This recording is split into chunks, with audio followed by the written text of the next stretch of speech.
চলুন বন্ধু, আজ একটি ব্রেকফাস্ট রেসিপি তৈরি করব। এই রেসিপিটি সচরাচর আমরা দোকান থেকে কিনে খাই, যেটা আজ আমি ঘরোয়া পদ্ধতিতে তৈরি করব। হ্যাঁ বন্ধু, আজ তৈরি করব পেটাই পরোটা, সাথে থাকবে নিরামিষ ঘুগনি। ময়দা দিয়েই তৈরি হয় এই রেসিপিটি, কিন্তু আমি স্বাস্থ্যের দিকে নজর রেখে ময়দা ও আটা দিয়ে তৈরি করব এই পেটাই পরোটা। আর বন্ধু, এখনো পর্যন্ত যারা আমার এই চ্যানেলটিকে সাবস্ক্রাইব করেননি, তাদের কাছে অনুরোধ রাখলাম চ্যানেলটিকে সাবস্ক্রাইব করে পাশে থাকার। চলুন শুরু করি আজকের রেসিপি। নমস্কার বন্ধুরা, আমি মৌসুমি উইথ মৌসুমি চ্যানেলে সবাইকে স্বাগত। পেটাই পরোটার জন্য এখানে আমি এই কাপ মাপের 2 কাপ আটা আর 2 কাপ ময়দা নিয়েছি। আর নিয়েছি প্রয়োজন মতো জল, এটা হালকা গরম জল। আর নিয়েছি সাদা তেল, অল্প জোয়ান, লবণ আর একটু চিনি। এই আটা আর ময়দার উপরে এবার স্বাদ মতো লবণ আর এই চিনি দিয়ে দিলাম। এবার শুকনো অবস্থায় এটাকে একটু মিশিয়ে নেব। পেটাই পরোটা সাধারণত ময়দা দিয়ে হয়, কিন্তু আমি এখানে আটা আর ময়দা দুটো দিয়েই করছি। আমি ভালো করে লবণ আর চিনিটাকে মিশিয়ে নিলাম। এরপর এই আজওয়ানটাকে আমি একটু হাতের মধ্যে ঘষে নিলাম। ঘষে জোয়ানটাকেও দিয়ে দিলাম। আর দিয়ে দিলাম এখানে সাদা তেল। এখানে 2 চামচ মতো সাদা তেল আছে। এবার ভালো করে আমি ময়ান দিয়ে নেব। সমস্তটা ভালো করে ময়ান দিয়ে নেব, যাতে পেটাই পরোটাটা নরম হয়। এই পেটাই পরোটা সাধারণত ময়দা দিয়েই করা হয়, কিন্তু আমি এখানে আটা ময়দা মিশিয়ে করছি, কিন্তু দোকানের মতোই লাগবে খেতে।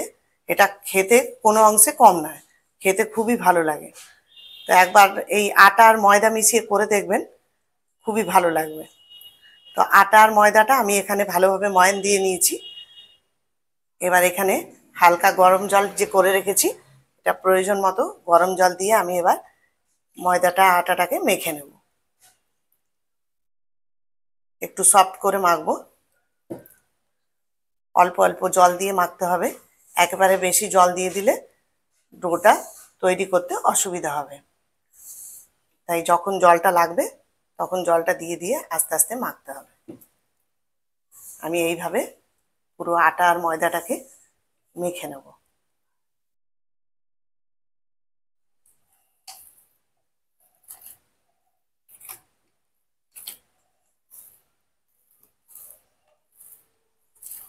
মাখাটা ঠিক এইরকম নরম মতো হবে। এবার এটাকে আমি সামান্য একটু সাদা তেল হাতে নেব, আর নিয়ে এই ডোয়ের উপরে একটু লাগিয়ে দেবো।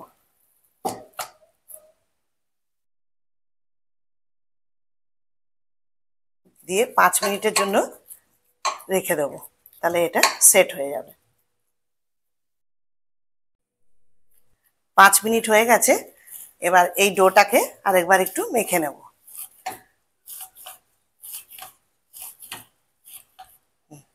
মাখা হয়ে গেছে। এবার এইগুলোকে লেচি পাকিয়ে নেব। এখানে মোট 6টা মতো লেচি হয়েছে। এবার এক একটা লেচিকে আমি বেলে নেব। একটু বড় করেই বেলবো।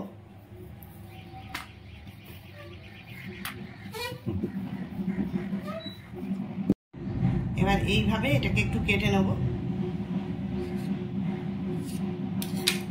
এবার আস্তে আস্তে এইভাবে মুড়তে থাকবো।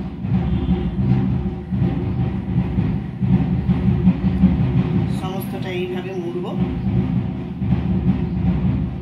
মোড়া হয়ে গেলে এই যে সরু দিকটা আছে, এইটাকে এবারে আস্তে করে চেপে দেব।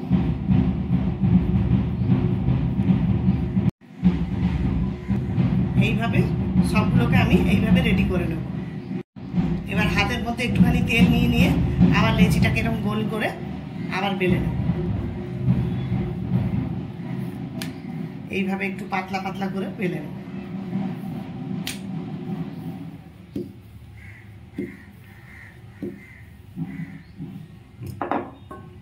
আবার ওই একইভাবে কেটে নেব, নিয়ে এবারে মুড়তে এরকম মুড়তে মুড়তে গোল গোল করে পুরোটা মুড়ে নেব।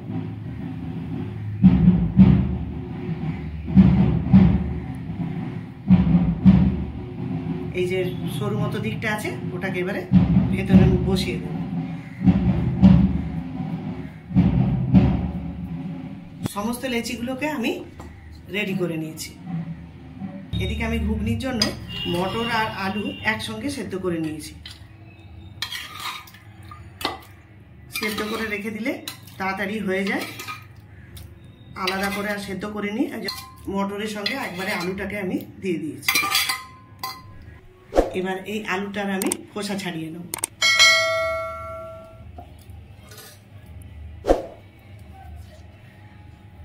একটা মিক্সচার গ্রাইন্ডারের মধ্যে একটা মিডিয়াম সাইজের টমেটো, একটা কাঁচা লঙ্কা আর 3 টুকরো আদা, এগুলো দিয়ে একটা পেস্ট করে নেব। এবার এই সেদ্ধ করা আলুটাকে আমি কেটে নেব। এরকম ছোট ছোট টুকরো করে কেটে নেব।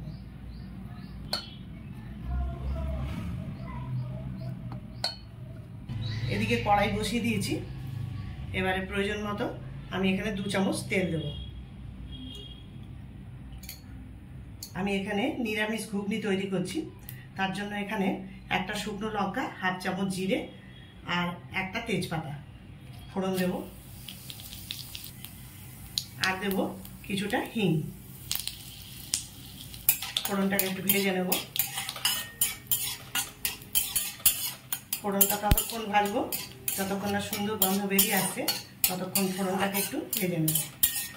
ফোড়ন থেকে খুব সুন্দর একটা গন্ধ বেরিয়ে আসছে।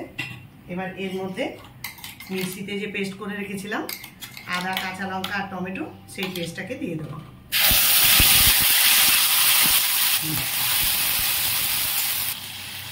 আমি এখানে কিছু গুঁড়ো মশলা রেডি করে রেখেছি।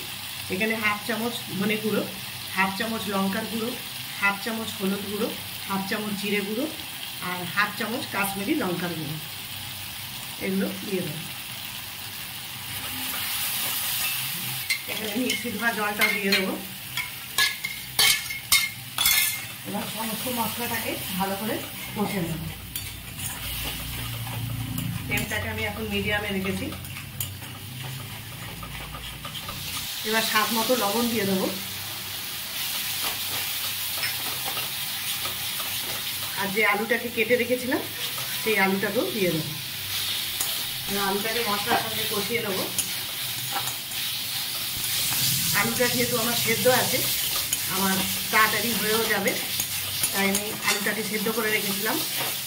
এবার মশলার সঙ্গে সমস্ত আলুটাকে আমি ভালো করে কষিয়ে নেব। এবার কষানো হয়ে গেছে। এবার সেদ্ধ করে রাখা মটর কড়াইটাকে দিয়ে দেবো। ভালো করে সব একসঙ্গে মিশিয়ে নেব। ঘুগনিটা যেহেতু আমি একটু পাতলা মতো করব, তাই এখানে গরম জল দিয়ে দিলাম। আর দোকানে সাধারণত এরকম পাতলা পাতলাই থাকে ঝোল, তাই আমি এরকম দিয়ে দিলাম। এবার স্বাদ মতো একটু চিনি দিয়ে দিলাম। আমি এখানে 1/2 চামচ আমচুর পাউডার দিয়ে দিলাম। আপনারা ইচ্ছা করলে লেবুর রস বা তেঁতুলের কাঠও দিতে পারেন। আর আমচুর পাউডার দিলে খেতে খুব টেস্ট হয়, তাই আমি আমচুর পাউডারটাই দিলাম। এবার একটু নাড়িয়ে নেবো ভালো করে। এবার ঝোলটা একটু ফুটে উঠুক, ততক্ষণ আমি এটাকে রান্না করে নেব। সম্পূর্ণভাবে ঘুগনির রেসিপি তৈরি হয়ে গেছে। এবার এর উপরে আমি এখানে ধনে, জিরে আর শুকনো লঙ্কা শুকনো খোলায় ভেজে রেখেছিলাম, সেই গুঁড়ো মশলাটাকে উপর থেকে দিয়ে দেবো।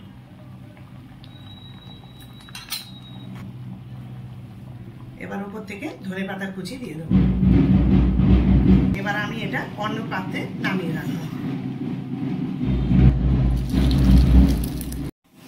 এবার লেচিগুলো যেহেতু রেডি করা ছিল, এবার লেচিগুলোকে আমি বেলে নেব। এমনি পাতলা পাতলা করে বেলতে হবে।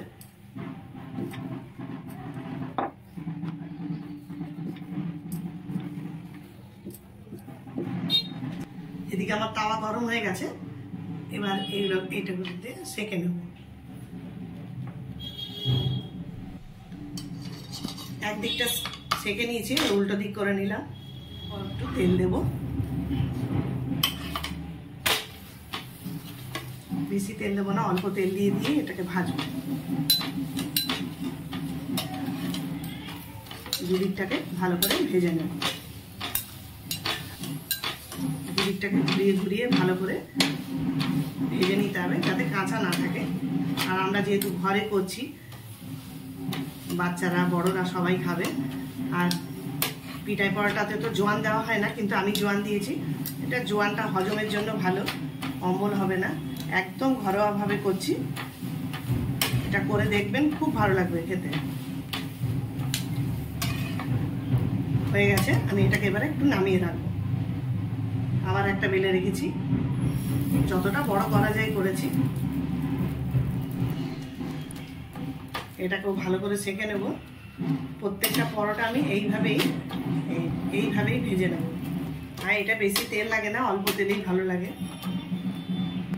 আবার একটু তেল নিলাম, উল্টো দিকটাতেও একটুখানি দিয়ে দেবো। দুদিকটা ভাজা হয়ে গেছে, আবার এটাকেও আমি তুলে নেব। এই পরোটাগুলো হালকা গরম অবস্থাতেই এরকম করে করে এইভাবে পিটিয়ে পিটিয়ে পিঠাই পরোটা হয়ে যাবে। আরেকটা করছি।